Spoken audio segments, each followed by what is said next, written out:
A tua igreja te adora. A tua igreja te adora. Aleluia.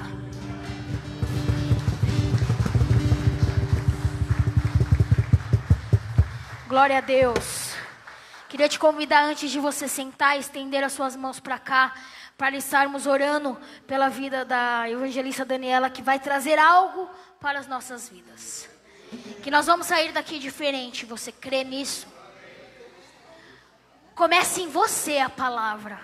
A palavra começa em você crendo que algo diferente vai acontecer. Porque se você não crê, você vai sair da mesma forma que você entrou. Mas se você crê, você vai sair transformado pela palavra do Senhor. Amém? Senhor amado, Pai querido, eu quero te apresentar neste momento a vida da Dani, Senhor. O Senhor preparou a palavra. O Senhor escolheu a palavra. O Senhor fez a palavra. Ela foi apenas um instrumento usado nas tuas mãos, Senhor. E que ela seja esse instrumento usado e ousado agora para falar com a tua igreja, Senhor. Pai amado, que o Senhor guarde, Pai amado, os pensamentos dela. Que o Senhor guarde a família dela. Que o Senhor guarde o sustento dela, Senhor amado, e que não venha faltar. Enquanto que o Senhor, Pai amado, ela estiver aqui falando de ti, o Senhor vai trabalhando, Senhor amado, nos corações, na vida de cada um de nós, Pai. Porque eu creio sim, que essa manhã será uma manhã diferente. Eu creio sim, no poder e na ousadia que o Senhor vai derramar neste lugar, Pai, através da vida da Dani, Senhor. Livra ela, Senhor amado, de qualquer investida do inimigo, Pai. Que o Senhor venha fortalecê-la, Pai, em nome de Jesus. Amém, igreja, graça e paz. Amém? Podem ficar de pé para a gente ler a palavra de Deus. Mais um pouquinho de pé aí. Amém? Foi muito... O Senhor, Ele trabalha de formas misteriosas, né? Podem se assentar um pouquinho. O Senhor trabalha de formas misteriosas. Quando eu preguei da última vez aqui, o Senhor já foi tocando no meu coração sobre o próximo tema. As crianças podem descer, tá? Fica só os adolescentes aqui em cima. Amém? Pode descer. Desce lá para assistir a aulinha.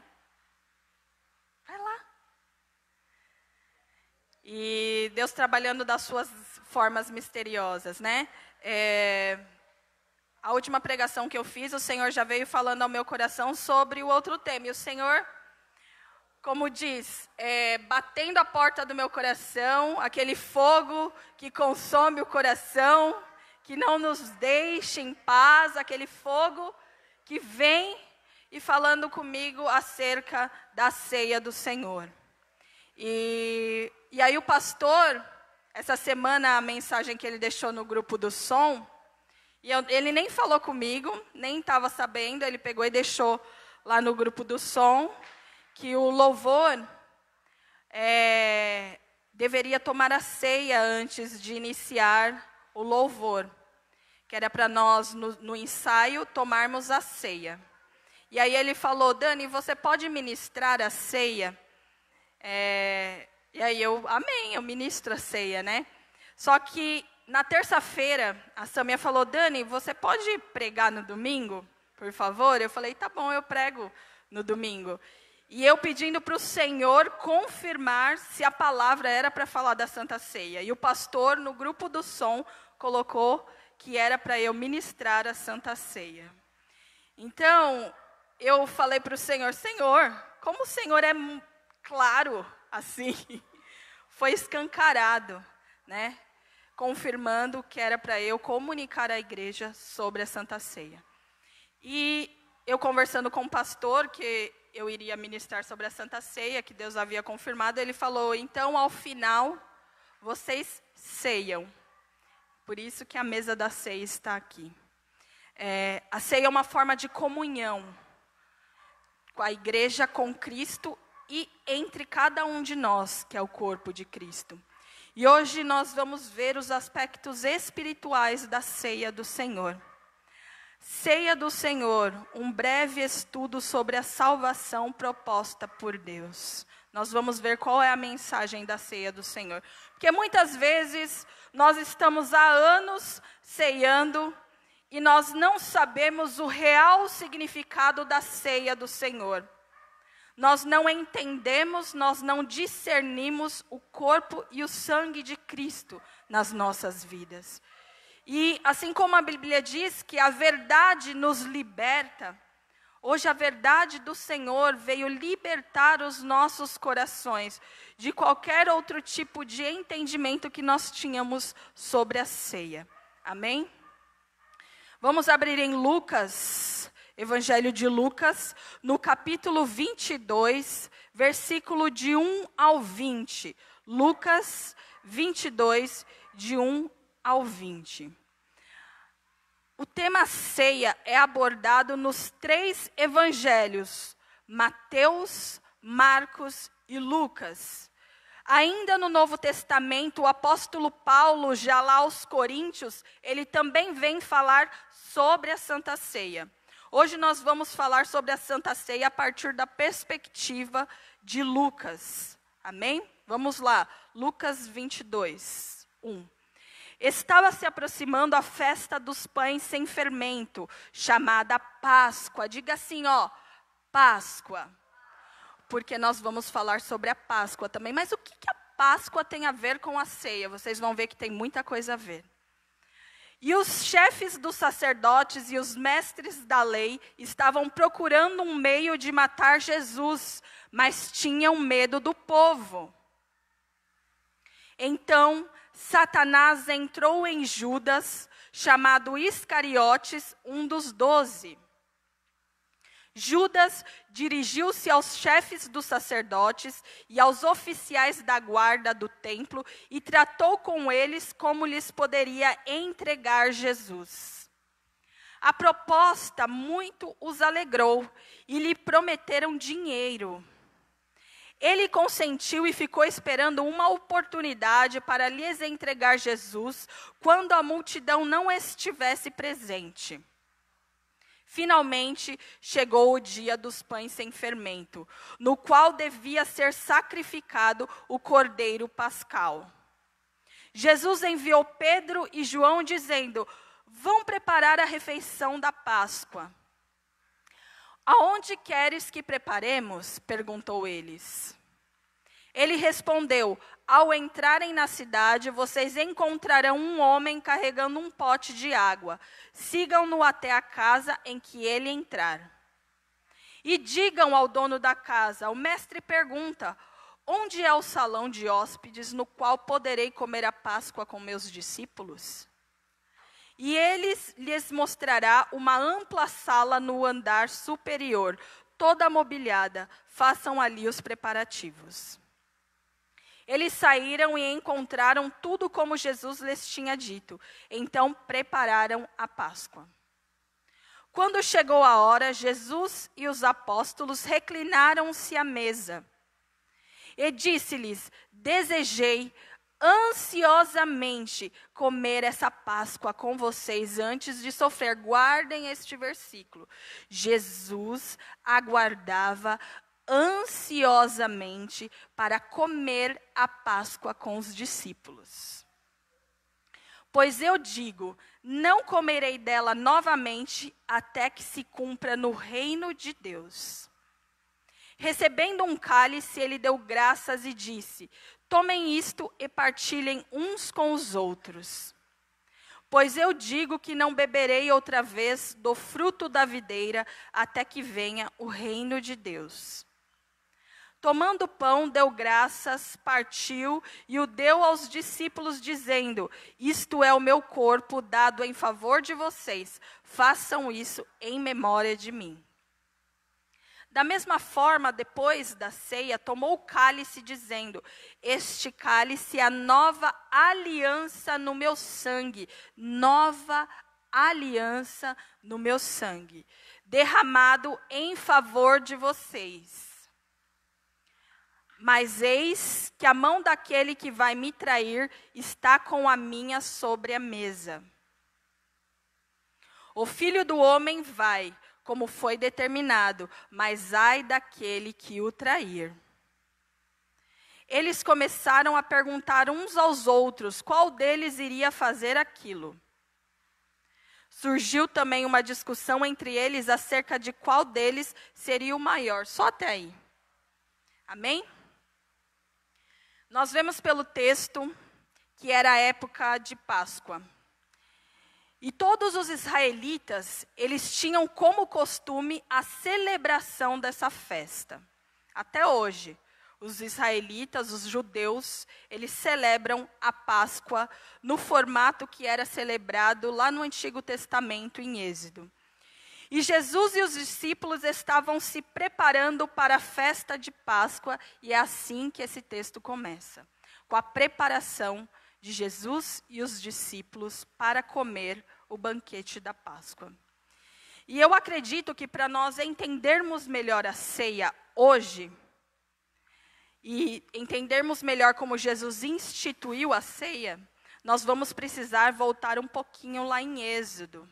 É necessário a gente revisitar a Páscoa judaica, e aqui nos lembrarmos dela e de toda a simbologia que aquela Páscoa trazia para o povo judeu.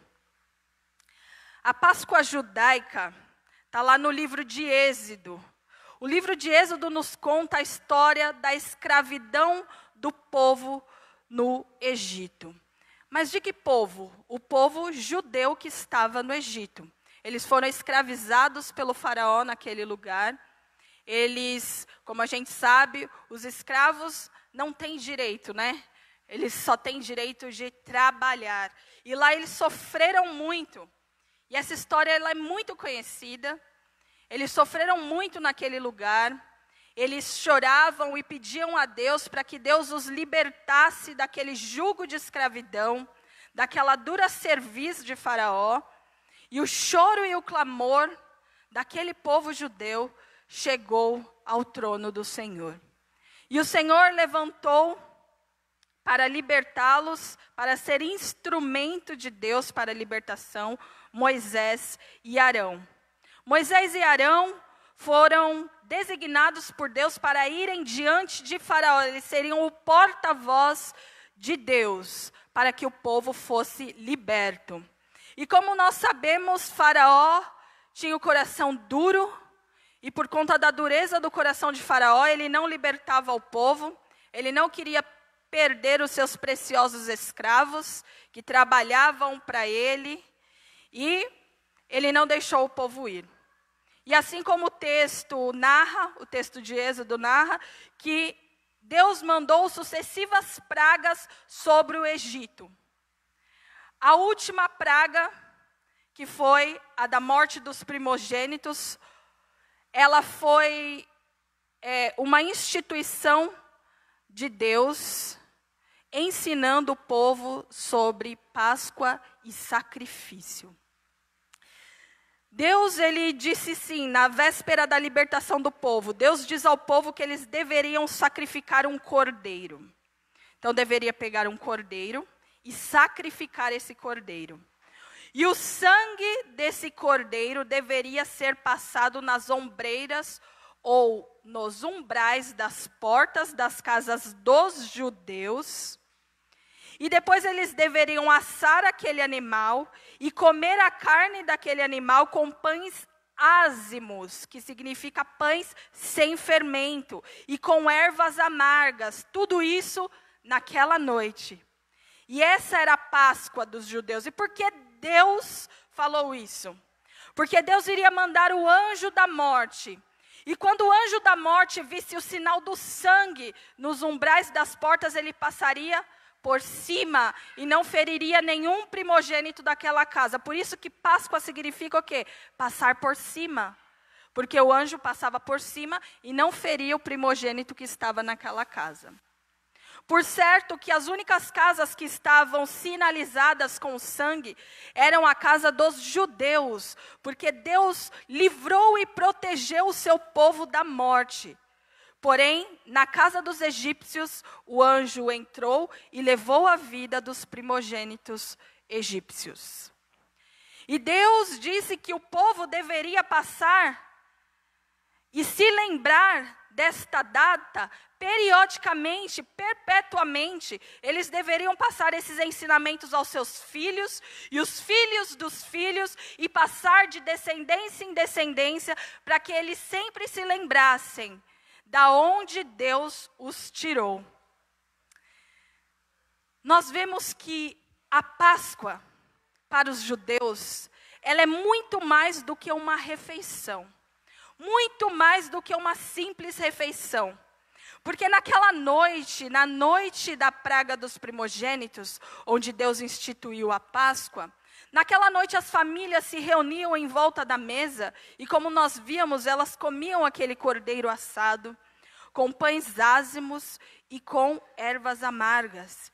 E o sangue do cordeiro era passado nos umbrais das portas. E aquilo para os judeus não era só refeição, mas aquilo era um memorial. Era algo para que eles se lembrassem perpetuamente do que Deus havia feito.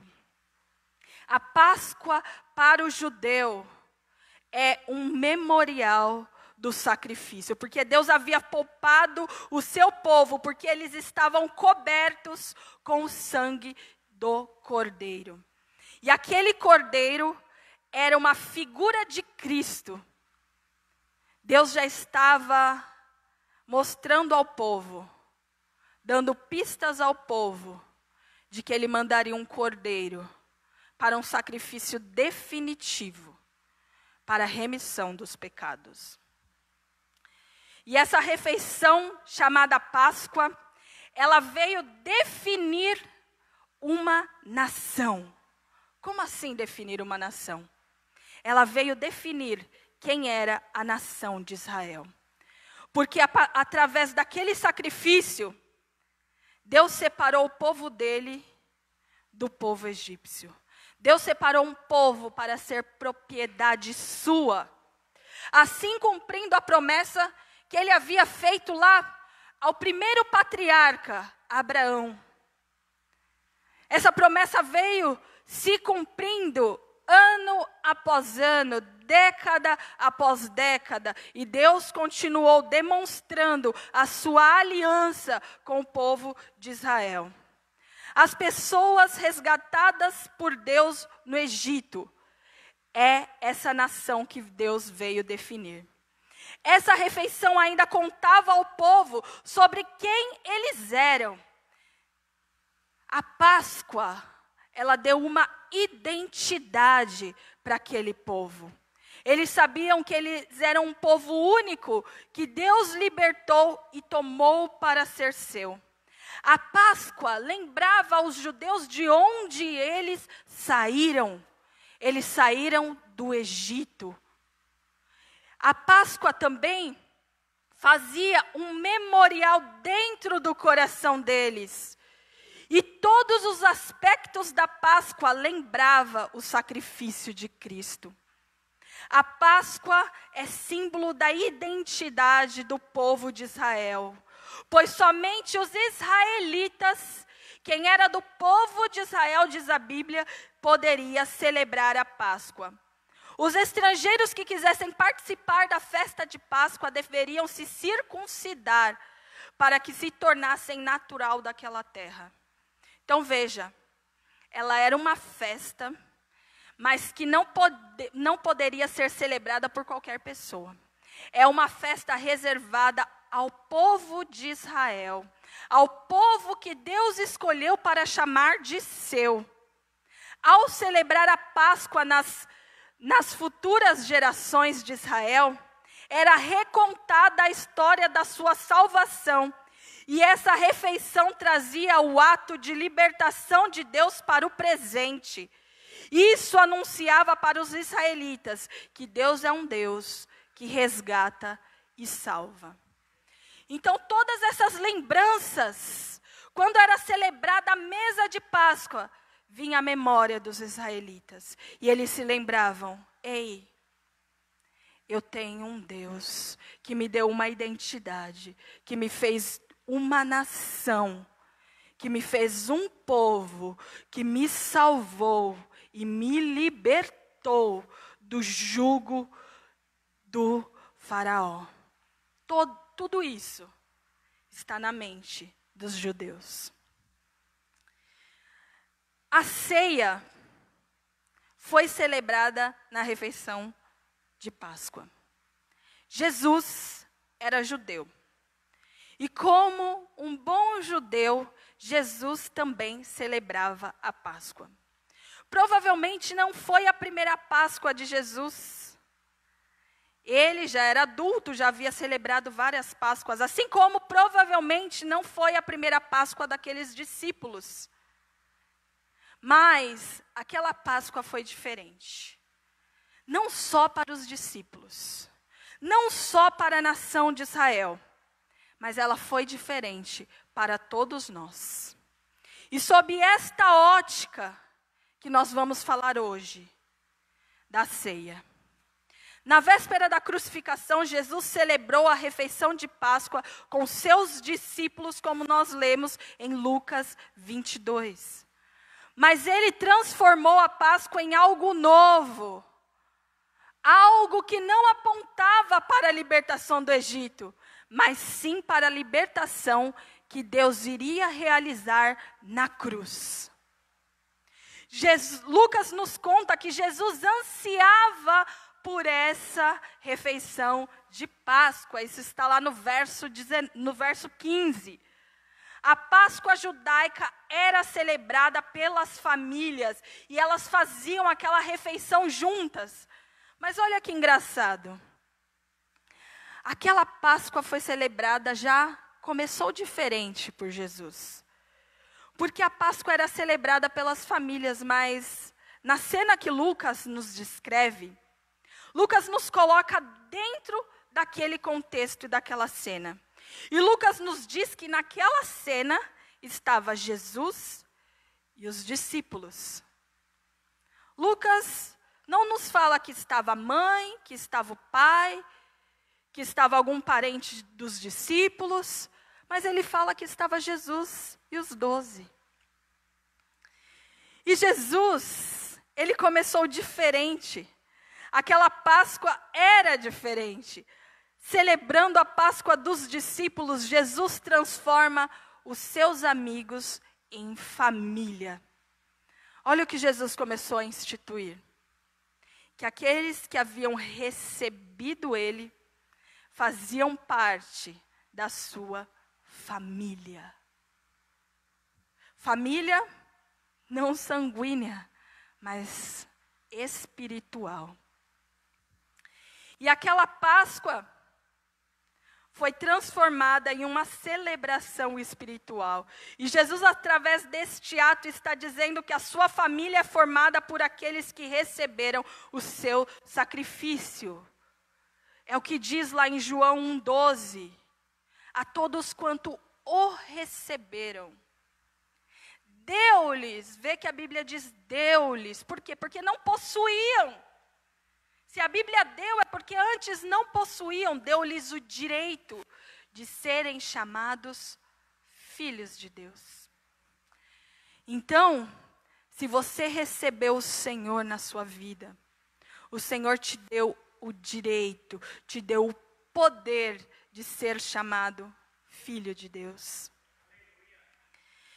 E no meio da refeição da Páscoa, Jesus, tomando o pão, deu graças, partiu e o deu aos discípulos, dizendo, ele tomou o pão, ele o partiu e disse, olha a figura que ele começa a passar para os discípulos, este é o meu corpo, que é partido para vós. Isto é o meu corpo, diz a Bíblia, dado em favor de vocês. Façam isso em memória de mim. Então ele pegou aquele cenário, aquela mesa que estava preparada para celebrar a Páscoa judaica, e ele começou a celebrar a Santa Ceia. E aquele pão que era para eles se lembrarem lá de quando eles saíram do Egito, ele começa a dizer, este é o meu corpo, façam isso Não em memória do Egito, de quando vocês saíram de lá, mas em memória de mim.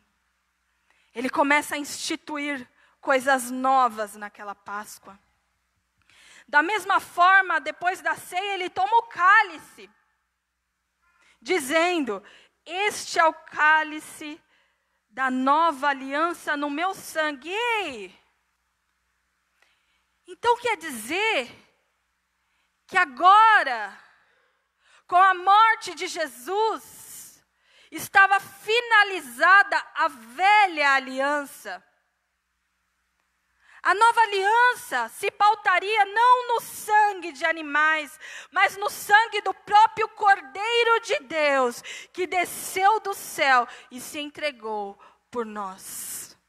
Na nova aliança não cabia mais sangue de animais, porque o próprio Cristo deixou o seu sangue verter por cada um de nós. Da mesma forma, Jesus está construindo a Páscoa para ensinar a todos nós como compreender a morte que ele estava prestes a morrer. Jesus estava prestes a derramar o seu sangue em favor de muitos para remissão de pecados. É o que diz em Mateus 26, 28. A morte de Cristo trouxe vida para a nova aliança. A morte de Cristo trouxe vida para uma aliança nova. Olha que lindo. Este cálice, dizia Cristo, é a nova aliança do meu sangue, que está sendo derramado por vocês, em favor de vocês. E Deus iria selar a sua promessa, porque Deus já estava prometendo uma nova aliança lá no Antigo Testamento, em Jeremias 31, até o verso 34. Deus já estava falando que viria uma nova aliança, que essa aliança seria através do sangue. Nós sabemos que é através do sangue de Jesus. Então, a Santa Ceia tem tudo a ver com a Páscoa. Porque Jesus começou a falar da ceia através de um banquete de Páscoa. Jesus tomou o pão e disse: esse é o meu corpo. E pegou o cálice e disse: esse é o meu sangue. Como ele pode identificar os elementos dessa refeição consigo mesmo? Ele pegou os elementos da refeição da Páscoa, o pão e o vinho, e ele identificou esses elementos consigo mesmo. Olha que lindo que Cristo fez. Vocês estão entendendo? Quem está entendendo, diga amém. Amém? Jesus está fazendo do pão e do vinho um símbolo da nova aliança. Ele está trazendo esses símbolos. Assim como quando você casa, quando você está num casamento, você dá um anel, uma aliança para sua esposa ou para o seu esposo, a fim de lembrar o compromisso do quê? Do matrimônio.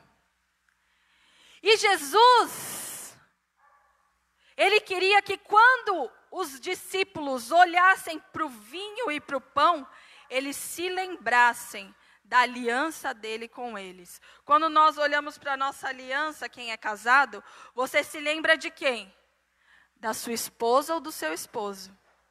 Assim Jesus queria que quando nós olhássemos para esses elementos, nós nos lembrássemos do sacrifício que ele fez por nós. Com isso, Jesus não está dizendo que o pão e o vinho vai se transformar em algo que não eram antes. Em vez disso, Jesus está indicando que esses elementos seriam um símbolo da lembrança da nova aliança com Deus. E que quando celebrassem a Santa Ceia, deveriam se lembrar dele e de seu sacrifício. Lá no verso 19 ele diz: façam isso em memória de mim. Assim como a Páscoa deveria ser repetida regularmente, Jesus transformou a última ceia com seus discípulos em um novo memorial. Uma nova refeição, que assim como eu falei da Páscoa, que definiu a identidade do povo de Israel, a ceia também define a nossa identidade. E a ceia define a comunidade daqueles que são salvos pela morte de Jesus. Nós somos identificados, nós recebemos uma identidade através da ceia.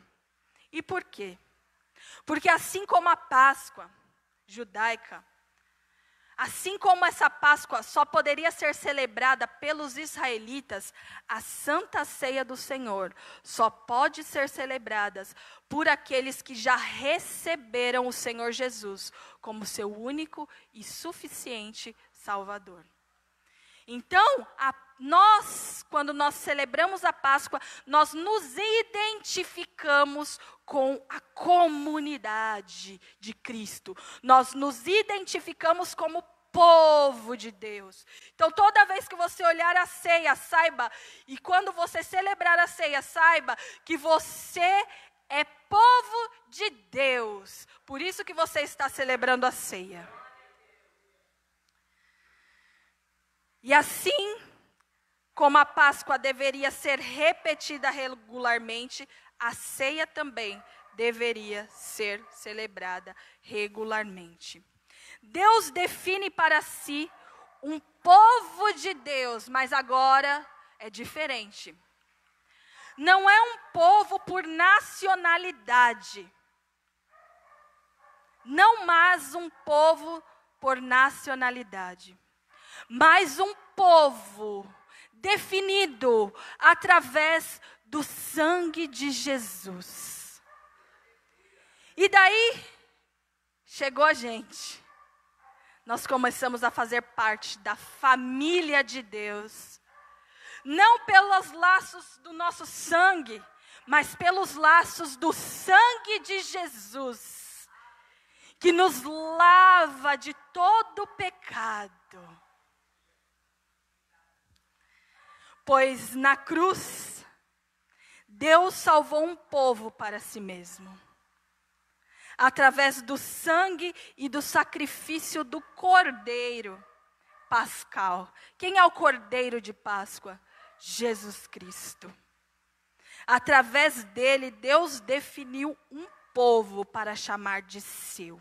E esse povo chama Igreja do Senhor. Assim como na Páscoa, era lembrado que o povo foi liberto da escravidão do Egito, na Santa Ceia nós nos lembramos que Jesus nos libertou da escravidão do pecado. E nos tornou povo seu, através da nossa libertação.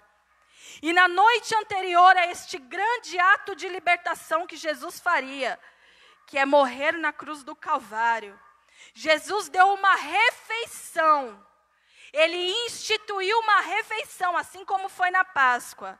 Ele instituiu essa refeição para que nós nos lembrássemos e celebrássemos continuamente, assim como foi com o povo de Israel e a Páscoa. Então Jesus nos deixou a Santa Ceia para que nós nos lembrássemos da sua morte. E nós celebrássemos, porque através da morte de Cristo, nós fomos libertos do jugo, da dura serviço do pecado. E hoje nós somos livres para adorar ao Senhor. Amém? Na Páscoa, cada elemento tinha a sua representatividade. Assim como na ceia, cada elemento tem a sua representatividade. Os elementos são pão e vinho. E eles representam corpo e sangue de Cristo. A Santa Ceia reconta a história da nossa salvação. E traz o ato de libertação de Deus para o hoje. Olha que coisa linda. toda vez que o povo de Israel relembrava a Páscoa, ele trazia à memória um ato de Deus que aconteceu lá no passado. Ele trazia para o hoje, na celebração. Assim como nós fazemos com a ceia. Nós trazemos um ato de Jesus que aconteceu há mais de 2023 anos atrás. Nós trazemos este ato de Jesus para o hoje. E nós nos lembramos daquele ato como se hoje acontecesse. Nós trazemos ao presente o ato de libertação de Deus. Todas as vezes que nos reunimos para celebrar a Santa Ceia. A ceia declara, o ato da ceia, declara todo cristão. Estávamos perdidos e escravizados pelo pecado. E o Senhor Jesus é o Deus que nos salvou. Através do sacrifício de Jesus, que se entregou na cruz de corpo e sangue por nós. E que essa morte nos trouxe salvação e vida. Por isso, hoje anunciamos e hoje nos lembramos dela no ato da ceia, até que Ele venha. Será que quando nós ceávamos, nós tínhamos essa ideia do que era a ceia do Senhor? E sabe por que é tão importante nós sabermos o que é a ceia do Senhor? Depois de Jesus, o cristianismo foi instituído. Foi Jesus quem fundou o cristianismo. E o cristianismo começou a se espalhar. Igrejas foram formadas, as igrejas primitivas. O apóstolo Paulo foi um plantador dessas igrejas. E Paulo, ele orientava todas essas igrejas. E é interessante que Jesus ele vem, ele traz os elementos, ele nos explica o que é a ceia, faz aquele paralelo com a Páscoa. Jesus é quem instituiu a ceia, e a ceia, ela não é uma faculdade da igreja, ela não é, por exemplo, a igreja fala assim, não, nós não vamos cear. Não, nós temos que cear. O Senhor Jesus nos ordenou, é uma ordenança do Senhor a ceia. Assim como era a Páscoa para o povo de Israel. E Paulo, como eu disse, orientava muitas igrejas. Só que estava acontecendo uma coisa muito estranha na igreja de Corinto. O pessoal lá de Corinto estava fazendo umas coisas que não eram legais. Vamos ver o que esse povo estava fazendo? 1 Coríntios, capítulo 10, do verso 44 ao 22.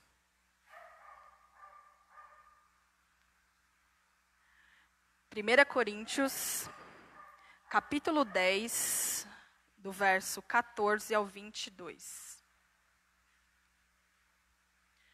Por isso, meus amados irmãos, fujam da idolatria. Olha como Paulo começa falando sobre ceia. Peraí, mas ceia, idolatria? Porque aqui nesse capítulo, Paulo vai fazer um paralelo entre a ceia e as festas pagãs. Vamos ver o que o Paulo ensina sobre isso. Estou falando a pessoas sensatas. Julguem vocês mesmos o que estou falando. Não é verdade que o cálice da bênção que abençoamos é a participação no sangue de Cristo e que o pão que partimos é a participação no corpo de Cristo? Olha que interessante o que Paulo fala. Como há somente um pão, nós que somos muitos, somos um só corpo. Volta lá, por gentileza. Somos um só corpo, pois todos participamos de um único pão. Há um só pão. Quem é o pão? Jesus. E olha o que ele diz. Volta lá naquele versículo. Nós que somos muitos, somos um só corpo. Então quer dizer que quando eu participo da ceia, eu me torno um com Cristo e um com a igreja, o corpo de Cristo? É isso que Paulo está querendo dizer. Somos um só corpo, pois todos participamos de um único pão. O elo entre nós, a liga entre nós é Cristo. Pode passar.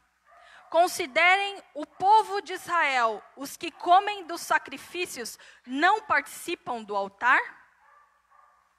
Portanto, o que estou querendo dizer, será que o sacrifício oferecido a um ídolo é alguma coisa? Ou o ídolo é alguma coisa? Não! Quero dizer que o que os pagãos sacrificam é oferecido aos demônios e não a Deus. E não quero que vocês tenham comunhão com os demônios. Opa! Vamos seguir o raciocínio de Paulo? Se através da ceia nós temos comunhão com Cristo e nos fazemos um com Cristo e um com a igreja, quer dizer que os israelitas, quando participavam das festas pagãs, eles participavam de uma festa na qual eles comungavam com demônios? Sim, é o que Paulo está dizendo aqui. Eu não quero que vocês tenham comunhão com os demônios. Pode passar. Vocês não podem beber do cálice do Senhor e do cálice dos demônios. Não podem participar da mesa do Senhor e da mesa dos demônios.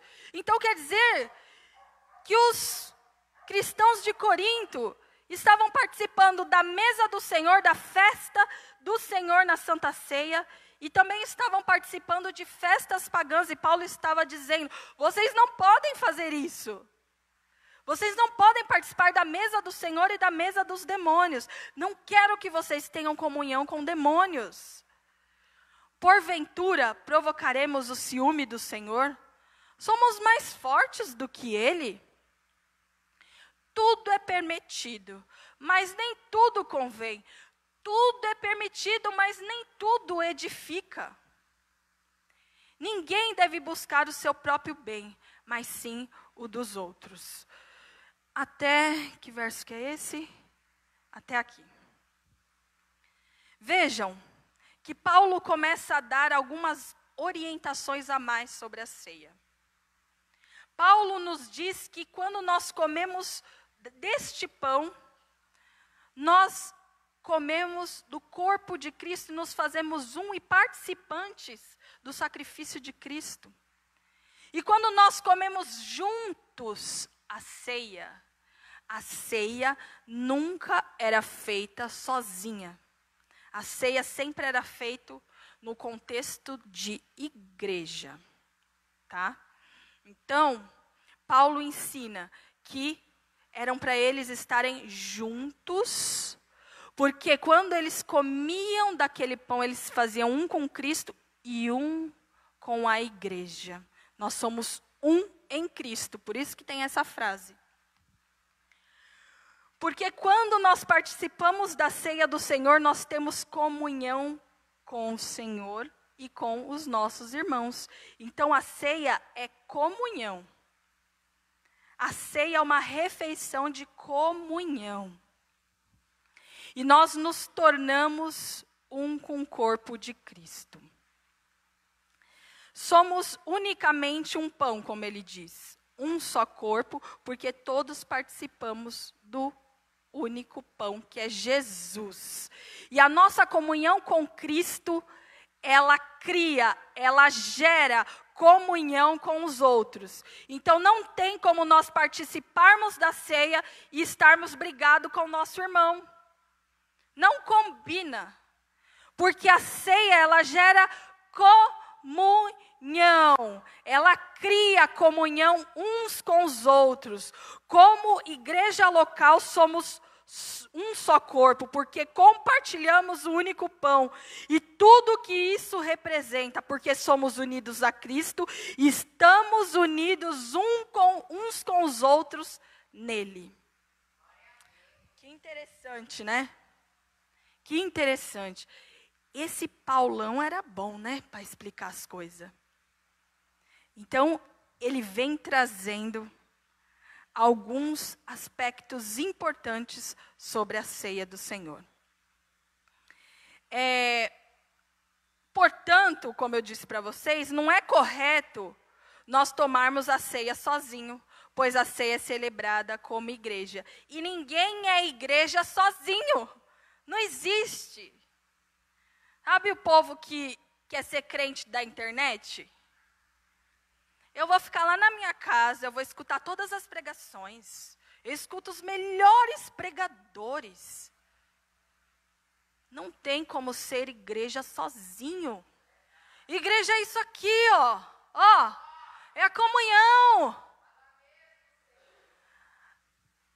É aceitável? Há algumas exceções? Sim. Eu vou dar uma exceção aqui. Algum irmão que está enfermo e não pôde comparecer na ceia do Senhor, no banquete do Senhor. Quando o pastor anuncia, ó, domingo que vem é Santa Ceia. Isso não é um convite do pastor, mas é um convite do próprio Senhor, dizendo, venham participar da minha ceia, venham participar da refeição que eu preparei para vocês, para que nós, todos juntos, possamos lembrar daquilo que eu fiz por vocês. Nós temos que ver a ceia de uma forma gostosa. Quando algum amigo te convida para você comer na casa dele, não é gostoso? Quando você é convidado para um aniversário, não é gostoso? Que isso daqui, como é que chama? Como que a gente chama isso aqui? Mesa. O que a mesa faz conosco? A mesa aproxima. A mesa traz para perto. Ó, quando a gente senta aqui e a gente começa a conversar, a gente tem comunhão um com o outro. Quando Cristo se assenta à mesa e nos convida a participar da mesa dele, Ele quer que nós possamos ter comunhão com Ele. E a comunhão gera intimidade. E a intimidade gera pessoas mais parecidas com Deus. Quanto mais nós temos comunhão com Cristo, mais parecidos com Ele nós ficamos. Então a mesa traz intimidade, comunhão. Portanto, ela não pode ser celebrada sozinha. Se eu pegar aqui, ó, e eu sentar aqui nessa mesa, falar, ô Jesus, vou sentar numa ponta e você senta na outra, tá bom? Ele vai olhar para minha cara e falar, ué, cadê minha galera? Só você? Eu quero a minha galera aqui, em comunhão comigo. Você também não quer ter comunhão com a minha galera? Porque se nós não amarmos a galera de Cristo, nós também não podemos amar o Cristo. Porque Ele ama o seu povo. Ele ama tanto o seu povo que Ele decidiu. Ninguém tomou a vida de Cristo. Ele decidiu entregar ela para aqueles que Ele ama. Então, não existe ceia sozinha. A exceção é o irmão ouve o convite para a mesa de Cristo. O irmão está doente, enfermo, ele não pode comparecer mesmo, por motivo de força maior. Ele não pode comparecer.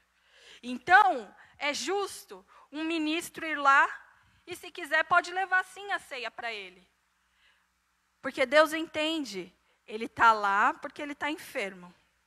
Mas ele está participando do corpo, ele está inserido no corpo. Outra exceção, talvez a igreja perseguida, né? Aquela igreja, ela anda por ambientes tão insalubres para o evangelho, que muitas vezes eles não têm essa oportunidade que a gente tem de estar aqui reunidos. E mesmo assim nós perdemos essa oportunidade. Nós fazemos qualquer outra coisa e nós deixamos de vir à Santa Ceia. Ah, depois eu tomo. Mas e a galera de Cristo? Você vai tomar sem a galera? O gostoso é tomar com a galera. O gostoso é ter comunhão com a galera. O gostoso é que o Filho está aqui com a gente. E nós somos um nele. E a liga que nos liga é Ele. Não perca a oportunidade. Nós não fazemos parte da igreja perseguida. Nós pedimos a Deus por eles, para que um dia eles também possam ter essa oportunidade que nós estamos tendo aqui. E essas são exceções.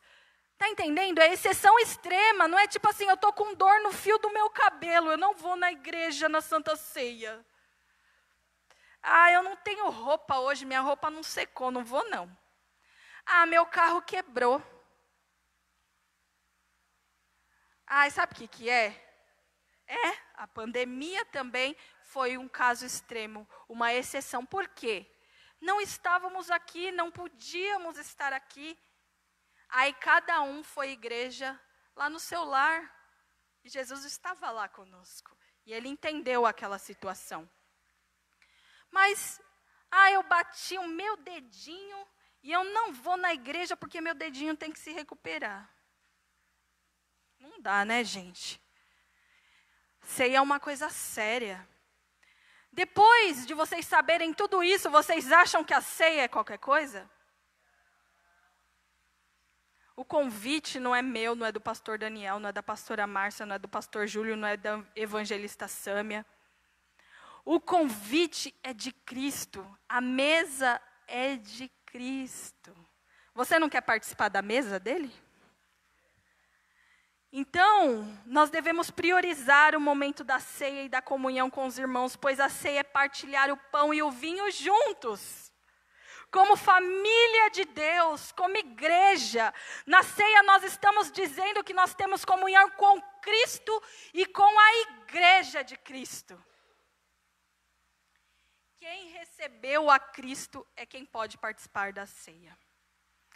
Se você recebeu o Senhor Jesus como seu único e suficiente Salvador, você está apto a participar da mesa de Cristo. Agora, se você não recebeu, isso pode ser resolvido hoje ainda. Olha que coisa linda. Se você ainda não recebeu o Senhor Jesus no seu coração verdadeiramente, você pode recebê-lo e participar da mesa de Cristo. Olha que coisa linda. Assim como a Páscoa fazia com Israel, a ceia do Senhor também faz conosco. Ela define a identidade da igreja. Portanto, a membresia da igreja é convidada a tomar a ceia hoje. Aqueles que comem formam um só corpo, e somente aqueles que estão em Cristo devem comê-la. A ceia do Senhor retrata belamente o que significa ser cristão. Por meio do sacrifício de Cristo por nós na cruz, temos comunhão com Ele e também com o seu povo. Na refeição que Jesus nos deu, provamos essa dupla comunhão. Que dupla comunhão? Comunhão com Cristo e comunhão com a igreja. Nós provamos que nós temos dupla comunhão com Cristo e com a igreja. Na ceia do Senhor, o evangelho não se torna apenas algo que ouvimos, ou mesmo algo que vemos, mas o evangelho se torna algo que nós também comemos. A ceia também, segundo o nosso inteligentíssimo Paulo, a ceia é uma oportunidade para o autoexame. Diga assim, autoexame. Autoexame é você se examinar. Não é eu olhar o irmão e falar, Camila não vai tomar ceia não. O Já não vai tomar. A irmã não vai tomar. Não é você ficar olhando o que o seu irmão fez e falar, o que ele está tomando a Santa Ceia? Porque eu vi ele essa semana fazendo isso, isso e isso. Porque eu vi que ele postou isso, isso e isso. A ceia é um autoexame, tá? Autoexame, nós vamos examinar os nossos corações. 1 Coríntios 11, 17, vamos ver o que Paulo, os coríntios, estava terrível, né? Porque Paulo continua exortando eles. 1 Coríntios 11, 17. Entretanto, nisto que vou dizer, não os elogio. Paulo já começou, a pastora riu. Paulo já começou calapado, não os elogio. Pois as reuniões de vocês fazem mais mal do que bem. Epa, mas por que será que as reuniões deles faziam mais mal do que bem? Em primeiro lugar, ouço que quando vocês se reúnem como igreja, há divisões entre vocês. E até certo ponto eu o creio. Pois é necessário que haja divergência entre vocês para que sejam conhecidos quais entre vós são aprovados. Porque de acordo com o que eles falavam, se sabia o que estava dentro do coração. Pode passar. Quando vocês se reúnem, não é para comer a ceia do Senhor. Porque cada um de vocês come sua própria ceia sem esperar uns pelos outros. Peraí, então eles chegavam, quer ver arruinar uma festa? Você chega antes, te convidaram para o aniversário. Você chegou lá antes, você vai lá, mete o dedão no bolo. Tá bom, vou cortar o bolo. Corta o bolo antes do aniversariante, vai vendo. Come o bolo, vai lá, come os salgados, depois vai lá, mexe no macarrão, que um monte de aniversário tem macarrão, né?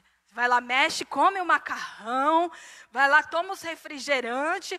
Quando o aniversariante chega com os convidados, tá tudo mexido. Sabe quando aqueles cachorros sapeca? Eles escapam, começa a mexer em tudo e come de tudo. Quando você chega, você fala, meu Jesus amado, é um cachorro ou é um Tasmania? Né? Não é? E era o que eles faziam. Eles comiam sem esperar ninguém. Assim, enquanto um fica com fome, o outro se embriaga. Além de comer, se embriagavam com o vinho. Será que vocês não têm casa onde comer ou beber? Vixe. Não é assim que o povo fala, vixe, né? Ou desprezam a igreja de Deus e humilham os que não têm nada? Os mais ricos humilhavam os mais pobres. Os mais abastados humilhavam os menos abastados. Que direi? Eu os elogiarei por isso? Certamente que não. Paulo estava repreendendo os coríntios. Pois recebi do Senhor o que também entreguei a vocês. Ou seja, eu recebi do Senhor, eu ensinei, eu entreguei o certo para vocês. Eu recebi dele certo e entreguei para vocês também certo. Que o Senhor, na noite em que foi traído, tomou o pão. E tendo dado graças, pode passar. E tendo dado graças, partiu e disse, isto é o meu corpo que é dado em favor de vocês. Façam isso em memória de mim. Da mesma forma, depois da ceia, ele tomou o cálice e disse, este cálice é a nova aliança do meu sangue. Façam isso sempre que beberem em memória de mim. Porque sempre que comeres deste pão e beberem deste cálice, vocês anunciam a morte do Senhor até que ele venha. Portanto, todo aquele que comer o pão ou beber o cálice do Senhor indignamente, será culpado de pecar contra o corpo e o sangue de Cristo. Eita! Então quer dizer que aquele que participar da mesa indignamente, será culpado do corpo e do sangue de Cristo. Meu Deus! Examine-se cada um a si mesmo, não é o irmão, é eu examinando a mim, você examinando a você mesmo. Não é a esposa examinando o marido examinando a esposa, a mãe examinando o filho examinando a esposa. É cada um cuidando da sua própria vida. Examine-se, pois, o homem a si mesmo. E então coma do pão e beba do cálice. Pois quem come e bebe sem discernir o corpo do Senhor, come e bebe para a sua própria condenação. Pois quem come e bebe sem discernir, sem entender o que é esta celebração, sem entender o que Cristo quer dizer com esta celebração, come e bebe para a sua própria condenação. E olha que interessante que Paulo fala.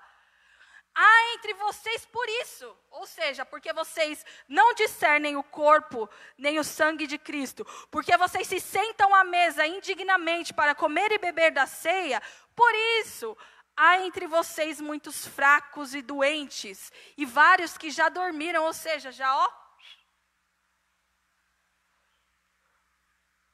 fracos, doentes e mortos. Por isso há entre vocês, é o que diz Paulo, dizendo aos Coríntios. Mas se nós tivéssemos o cuidado de examinar a nós mesmos, não receberíamos juízo. Pode passar. Quando, porém, somos julgados pelo Senhor, estamos sendo disciplinados para que não sejamos condenados com o mundo. Até aqui. Então quer dizer que o Senhor está nos ensinando hoje para que nós não sejamos condenados com o mundo. Porque Deus só chama a atenção daquele que é filho. Isso é um princípio muito básico. Você está na rua andando e tem uma criança mexendo, sei lá, no barro.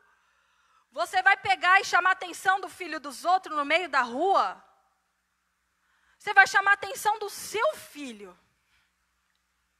Você vai instruir o seu filho. Deus só instrui filho. Se hoje Deus está nos instruindo, é porque Ele nos tem como filhos. E não quer que nós sejamos condenados com o mundo. Nós não somos bastardos. Chega desse espírito de orfandade. Nós recebemos a paternidade de Deus sobre as nossas vidas.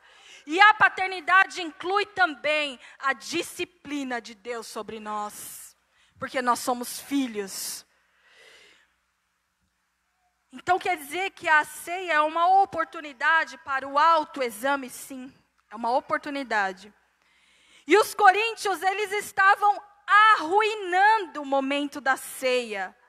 Paulo relata diversas coisas que eles faziam.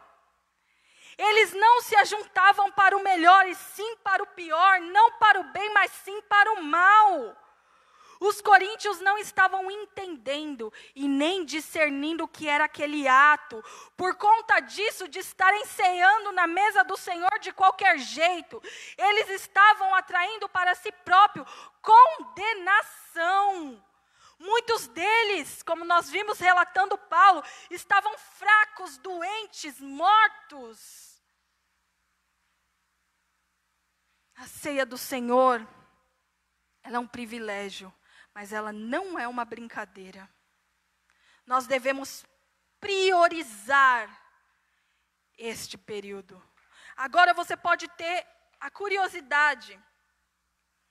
Mas Jesus ceou com vinho. E com certeza os coríntios ceavam com vinho, porque eles se embriagavam, né?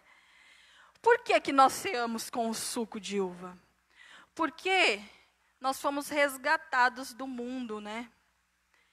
E pode ser que se aqui tivesse, ao invés de suco, tivesse vinho, poderia gerar um gatilho em nós e poderia aguçar o nosso desejo pelo álcool. Será que depois, alguns de nós conseguiria parar só nesse copinho aqui, ó? Será? Então, para que nós não fiquemos nos atentando, nem tentando o irmão, né? As igrejas, geralmente, né? Não sei se tem alguma que usa vinho, mas geralmente as igrejas usam o suco de uva, tá bom? O suco de uva por quê? Porque o vinho também vem da videira, né? Que é da onde vem a uva, né? E o suco também, suco de uva vem também da videira, né? Só que os processos são diferentes, né? O vinho fica lá curtindo, fica lá nos processos dele. Mas, aqui está representado o corpo e o sangue de Jesus. E hoje ninguém aqui pode declarar que não sabe. Que nós temos desconhecimento do que é a ceia do Senhor. Porque hoje o Senhor, Ele abriu o coração dele para a gente, explicando o que é a ceia do Senhor. A ceia traz a vida de Deus para dentro de nós. Ela é um ato importante para que eu diga, por exemplo, para o meu irmão Pardal, que eu tenho comunhão com ele. Tenho comunhão com o Pardal. Pega na mão da Sâmia. A Sâmia tem comunhão com o Pardal. Vamos fazer um círculo. A ceia está dizendo que nós temos comunhão com os nossos irmãos. Somos um corpo. Temos comunhão uns com os outros. Comunhão.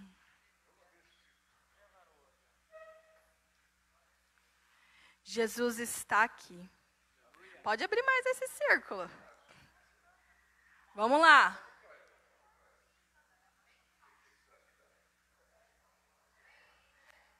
Temos comunhão. Comunhão. Olha para o seu irmão e diga: eu tenho comunhão com você. Hoje eu quero celebrar a ceia com você. Porque você é igreja comigo também. Jesus está aqui. Jesus está aqui no nosso meio, meus irmãos. Com as suas vestes brancas, com as suas mãos marcadas da cruz, nos lembrando que Ele morreu por nós. Nos lembrando da nossa filiação nele. Nos lembrando que quando nós pegamos esse cálice, nós nos lembramos que Ele se entregou por nós. Quando nós comemos esse pão, nós sabemos que lá na cruz estava um corpo que sofreu as agruras do pecado. Um corpo que poderia sim ter descido daquela cruz, mas que escolheu estar lá. Mas que escolheu se entregar. E em nenhum momento, nem quando as dificuldades se agigantavam, nem quando a cruz se agigantava diante de Jesus, Jesus desistiu do seu propósito.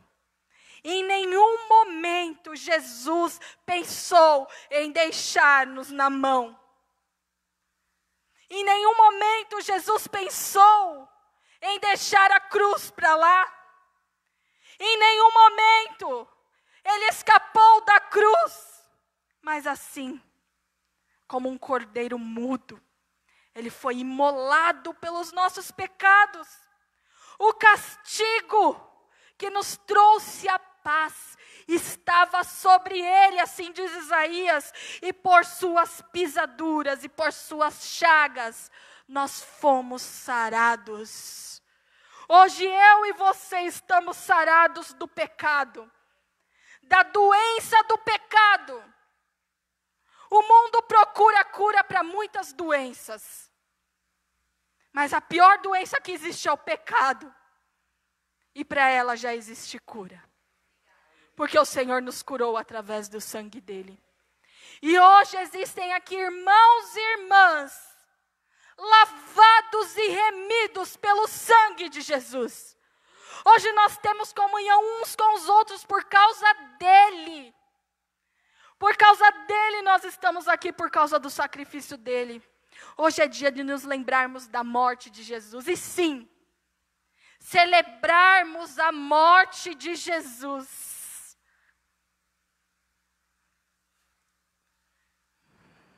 Senhor, eu sei que o Senhor está aqui.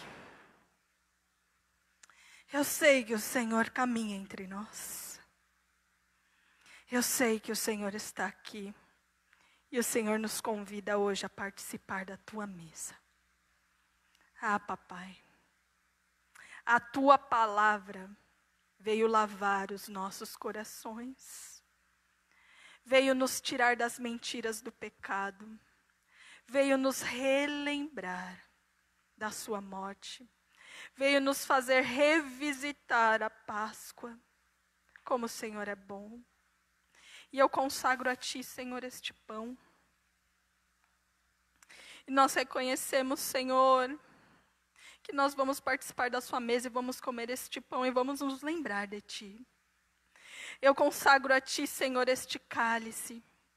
E eu sei, Pai, que este suco de uva vai nos lembrar também da sua morte. E quando eu olho, Senhor, este cálice, Senhor, eu penso no teu sangue que o Senhor derramou por mim e pelos meus irmãos na cruz. Eu penso neste sangue, Senhor, que está nos lavando neste momento.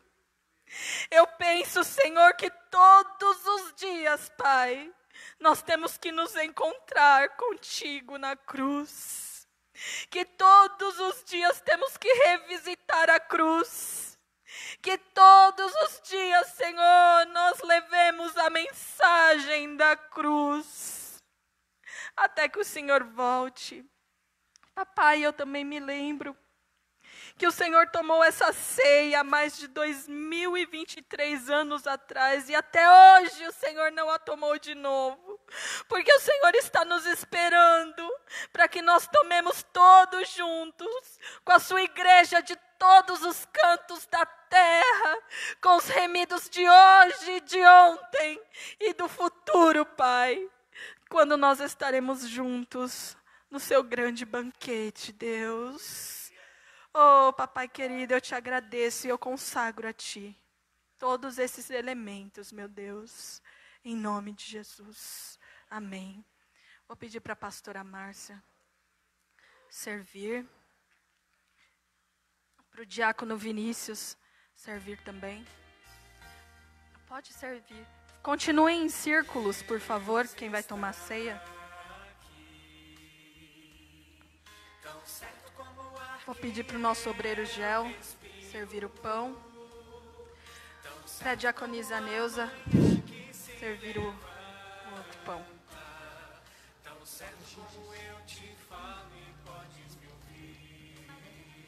Amém.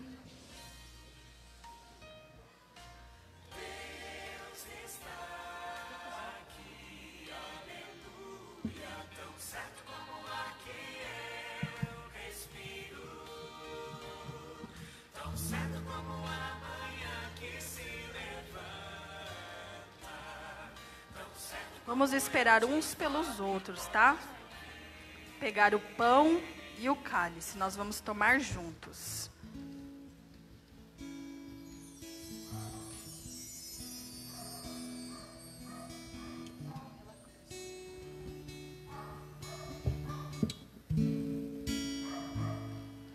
Todos pegaram? Eu não peguei o pão ainda. Vó, dá um pão para mim. Vocês pegaram? Pegaram pão aí? Ninguém pegou aqui ainda.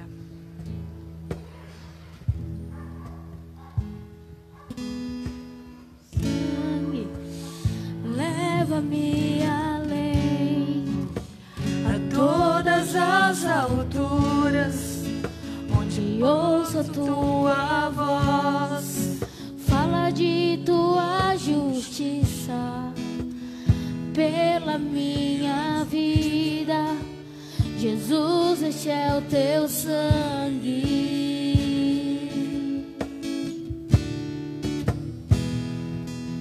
Tua cruz mostra tua graça, fala do amor do Pai, que prepara para nós um caminho para Ele, onde posso me achegar somente pelo sangue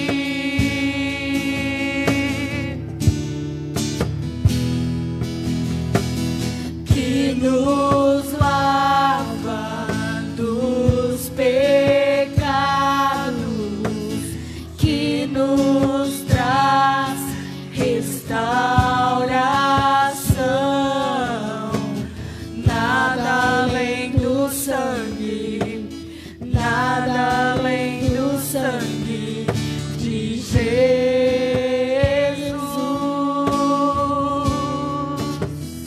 Amém? Vamos participar do pão agora. Que você possa comer este pão se lembrando que Jesus entregou a sua vida por ti. Amigos de Deus,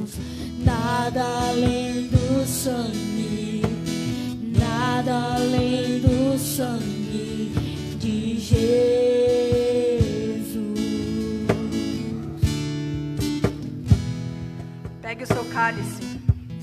Que você veja nesse cálice o sangue que o Senhor Jesus derramou.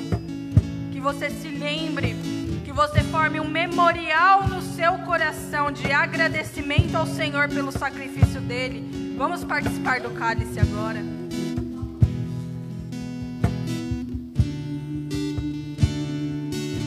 Tua cruz mostra tua graça, fala do amor do Pai, que prepara para nós um caminho para Ele, onde posso me achegar somente pelo sangue que nos lava, que nos lava dos pecados, que nos traz restauração. Nada além do sangue, nada além do sangue de Jesus.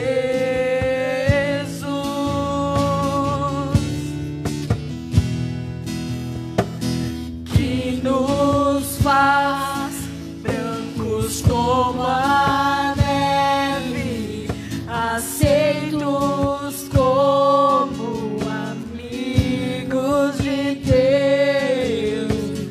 Nada além do sangue, nada além do sangue de Jesus. alvo mais que a neve.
Amém, meus queridos?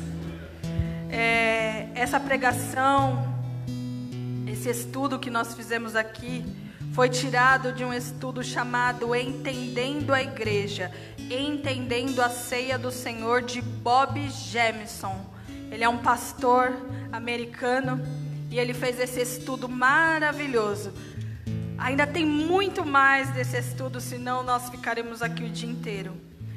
Mas eu creio que aquilo que foi entregue foi aquilo que o Senhor tinha para o meu e para o seu coração nesta manhã. Que o Senhor abençoe a cada um. Amém?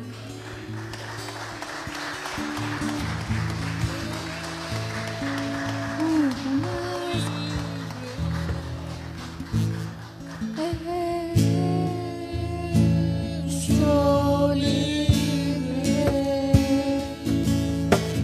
nada além.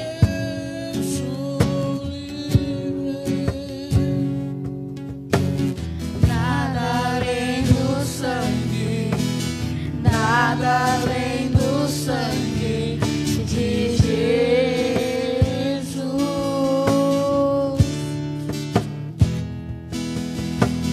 Eu sou livre. Eu sou livre. Nada além do sangue. Nada além do sangue de Jesus. Aleluia. Glória a Deus. Glória a Deus. Obrigada, Senhor, por essa palavra. Lembrando, a próxima ceia, dia 3 de setembro, primeiro domingo do mês, 6 horas da tarde. Amém? As ceias, por enquanto, vão ser 6 horas da tarde. Por enquanto, todas as ceias vão ser 6 horas da tarde. E as nossas atividades continuam normais essa semana. Terça-feira temos a DF, às 7 horas. 7 horas tem reunião da DF. Se prepare. Você que é da DF, venha. Você que é da DF e não veio e está assistindo, venha na terça. Porque eu acho que vocês comentam a palavra e tem no domingo. Então vocês vão ser ministrados. Vai ser uma reunião abençoada. Você que não veio, venha. Você que está aqui é da DF, venha também. A sexta-feira, às 7h30, temos oração. Esteja, se prepare. Você que pode, você consegue chegar. Momento de oração ao Senhor. E domingo temos culto. Temos Ebecom, domingo, volta. Acho que é ainda a matéria da pastora Simone, pelo que eu me recordo. Vocês vão ter continuidade. Estejam nas coisas. Participem do corpo. Participem das reuniões. Amém? Erga suas mãos. Que o grande amor de Deus, a paz do nosso Senhor Jesus Cristo, a comunhão do Espírito Santo esteja conosco de hoje para todo sempre. Amém. Cumprimente seu irmão com a paz do Senhor Jesus e mantenha-se em comunhão nesse domingo, em nome de Jesus.